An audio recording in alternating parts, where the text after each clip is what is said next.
Ladies and gentlemen, Dr. David Brooks will deliver the commencement address. Hello, Brandeis class of 2011. As I look out on this audience, the first thing I realize is that the rapture must actually have happened yesterday, because from the looks of it, America is now 50% Jewish.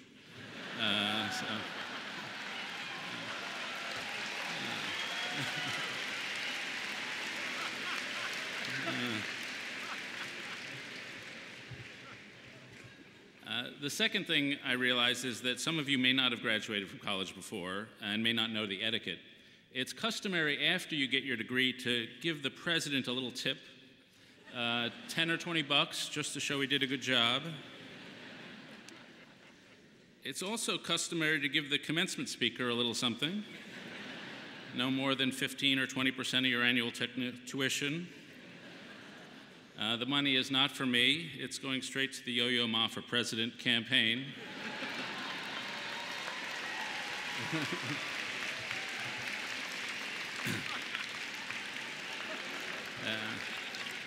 This country has a yawning leadership gap that only Yo-Yo can fill. Now, even if you don't give, I want you to know how great it is to be here on this happy occasion. The parents are happy to have produced such outstanding young men and women. The faculty is happy to have produced such outstanding graduates, despite everything their parents tried to do to them. The administrators are happy to have such outstanding alumni, despite everything the faculty tried to do to them. The students are happy to have turned out so well, despite what the blowhards in all these categories tried to do to them. Well, Brandeis class of 2011, I am the final blowhard. I am the last windbag between you and your degree. So this is indeed a happy occasion.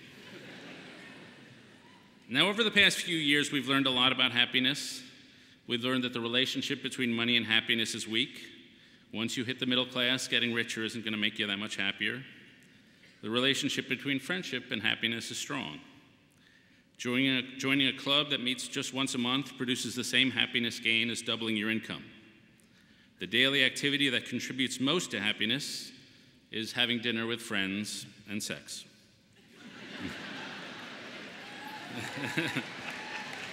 Not necessarily in that order. The daily activity that detracts most from happiness is commuting. Now, there's a tradition in commencement speeches. The university asks someone who has achieved some measure of career success to come to campus and tell you that career success is not that important. And I'm happy to give you that speech. It's actually true.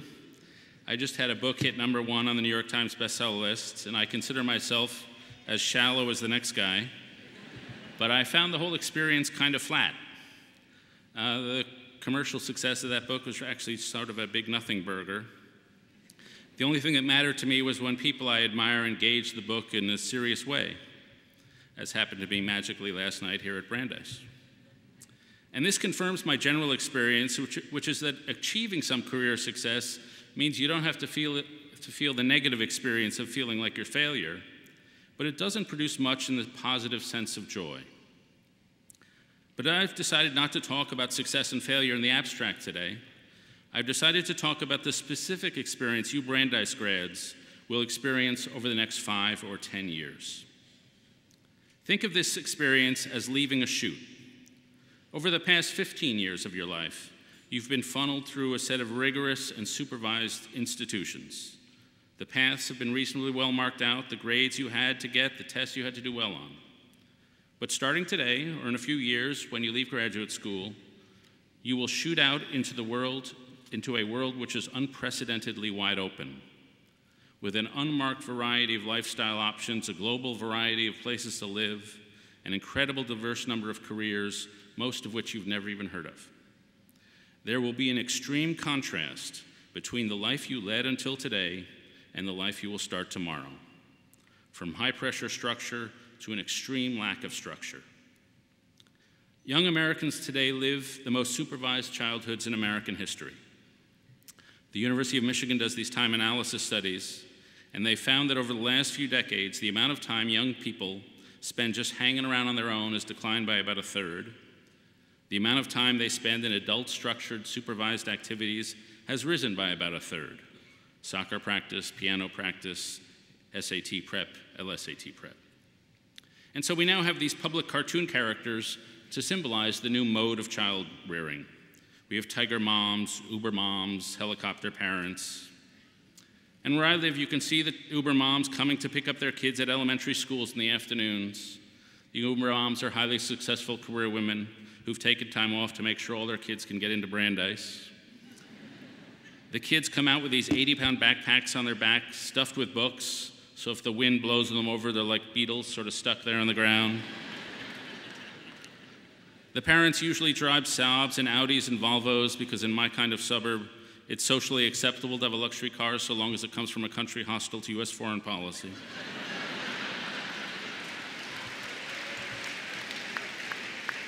You can usually tell the Uber moms because they actually weigh less than their own children. During conception, they were doing little butt exercises to stay fit and trim. During delivery, they were cutting the umbilical cord themselves and flashing little Mandarin flashcards at little things, getting them ready for the college admissions process. The kids are raised for six-figure incomes and ecological sustainability. They get taken to Ben & Jerry's ice cream because even their ice cream should have a moral conscience. I joked in one of my books that Ben & Jerry's should make a pacifist toothpaste. Doesn't kill germs, just ask them to leave. That would be a big seller. They also get taken to socially enlightened grocery stores like Whole Foods or Trader Joe's, where all the cashiers look like they're on loan from Amnesty International. And they buy them these obscure organic stacks made of seaweed, which are for kids who come home and say, Mom, I want a snack that'll help prevent colon rectal cancer. So by the time these Uber mom kids will have applied to college, they'll have cured 4 formerly fatal diseases, started 3 companies, done environmental awareness training in Tibet, and competed in the Olympic trials in some completely obscure sport, like fencing or competitive yoga. I guess Pilates. The meritocracy has gotten much more competitive. Nobody my age could have gotten into the college they attended as a youth. And so everybody in your age group has been forced to do more homework assignments, to do better at sports, to do more community service, to jump through more hoops than almost anyone a generation ago. And then suddenly it stops. Graduation comes, the supervision and the tests end. Yesterday, people were paid to read your writing. Tomorrow, no one will get paid. Yesterday, faculty, administrators, and residence heads marked your progress. Tomorrow, nobody watches, except at a distance. Tomorrow, you'll enter a new, unmarked, and uninstitutionalized phase of life.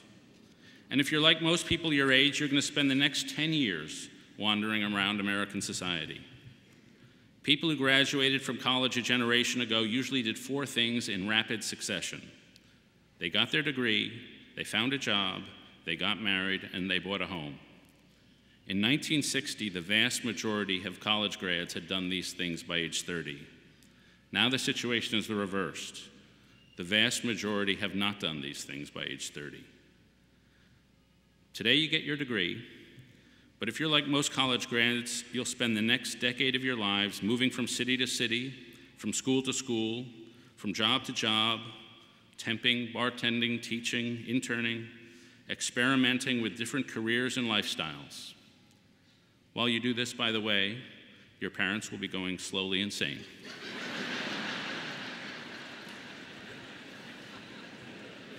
Everything will be contingent and uncertain. Many of you will find yourself in professions you're not really thrilled to be in, but you're really not sure what else you want to do. Many of you will hold junior associate jobs at various companies and organizations. The 40-year-olds in your offices will have their career status established, but you'll be in these peripheral 1- or 2-year slots. Last month, you were reading Tolstoy at Brandeis. Next month, if you're lucky, you'll be working at a copying machine at some organization and providing the middle-aged people in the office with nothing more than fact-checking and sexual tension.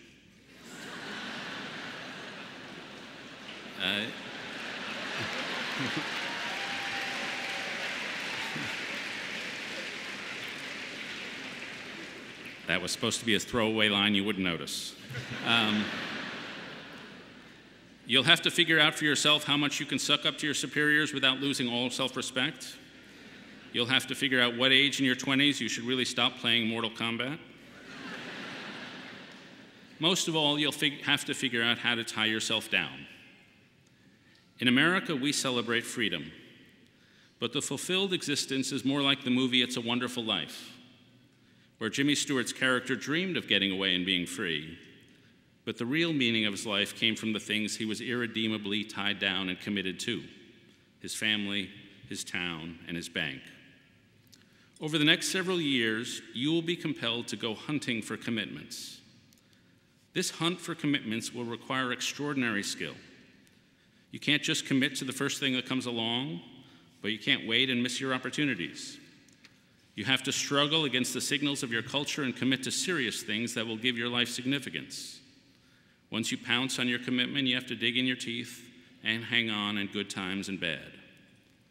For example, you will be called upon to commit yourself to a husband or a wife. This won't be an abstract proposition, it'll be a real live person with a name, a face, unwanted odors, and body hair. And you'll have to ask yourself, is this the person I want to marry? This will be the most important commitment you will face over the course of your life. If you have a great career and a bad marriage, you'll be miserable. If you have a great marriage and a bad career, you'll be happy. I tell educators they should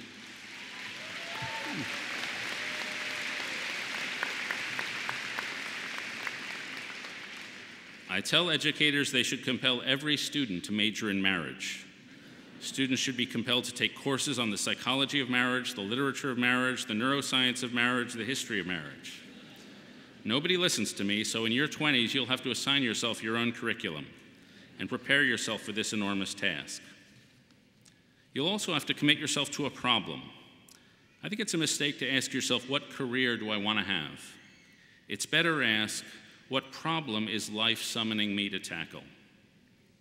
Some of you will find yourself in a poorly managed office and life will ask, can you lead and inspire people better than that jerk? Some of you will have a relative with Alzheimer's. Life will ask, can you help cure that disease? Some of you will find yourselves in neighborhoods where people drop out of high school generation after generation. Life will ask, can you help break this cycle of poverty? The value of your life will derive from how fully you tie yourself down to a problem. And here's where I get to the crux of what I want to say to you.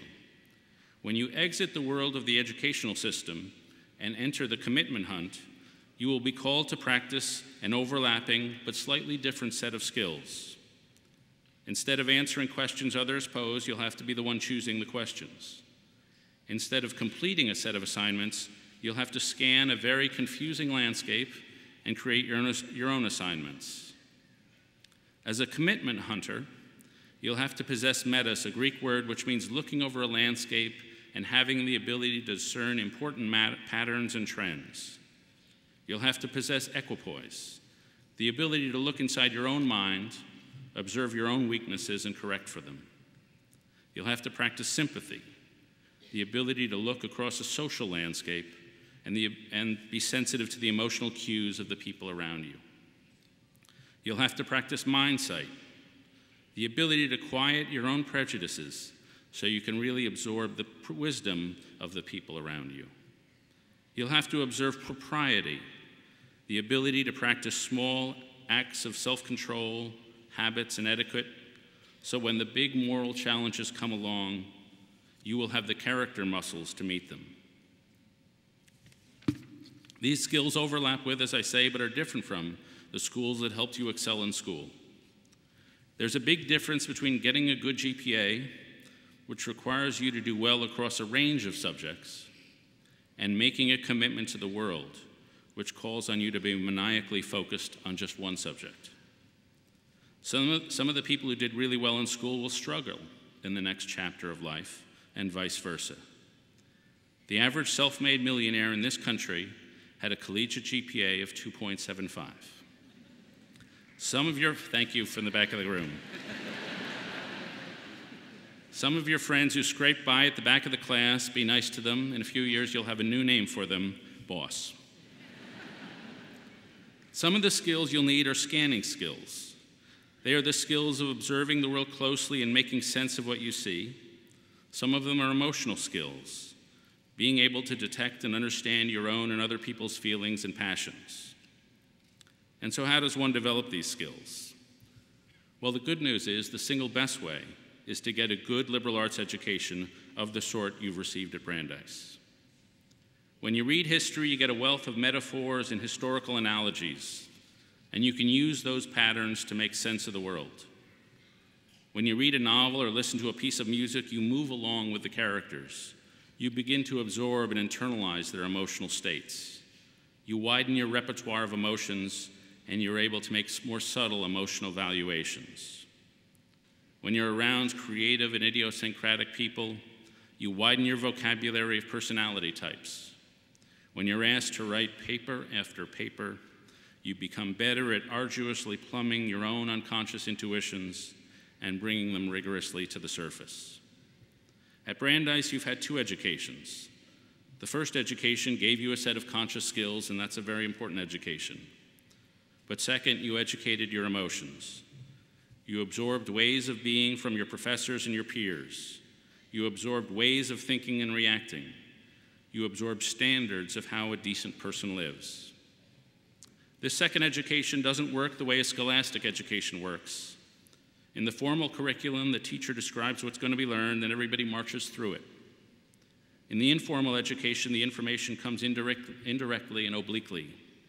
Learning is the byproduct as you search for pleasure. As you hang around with your buddies, you get to know your teachers, as you silently absorb the ethos of this place. In his book, Culture Counts, the philosopher Roger Scruton had a nice passage of how the liberal arts education subtly molds us. He wrote, "The reader of Wordsworth's Prelude learns how to animate the natural world with pure hopes of his own. The spectator of Rembrandt's Night Watch learns the pride of corporations and the benign sadness of civil life. The listener to Mozart's Jupiter Symphony is presented with the open floodgates of human joy and creativity. The reader of Proust is led through the enchanted world of childhood and made to understand the uncanny prophecy of our later griefs which those days of joy contain." The decade ahead for you will be very challenging. One of the reasons America is great is that we force our 20-somethings to go through an uncharted decade during which they learn to take control of their own lives. But as challenging as the years ahead will be, I suspect you'll be well prepared. And the only question will be, do you have the courage to throw yourself into the commitment hunt? Will you try on many different experiences and lifestyles to see which ones summon you? And the only final thing to say is that happiness is not achieved by chasing it directly.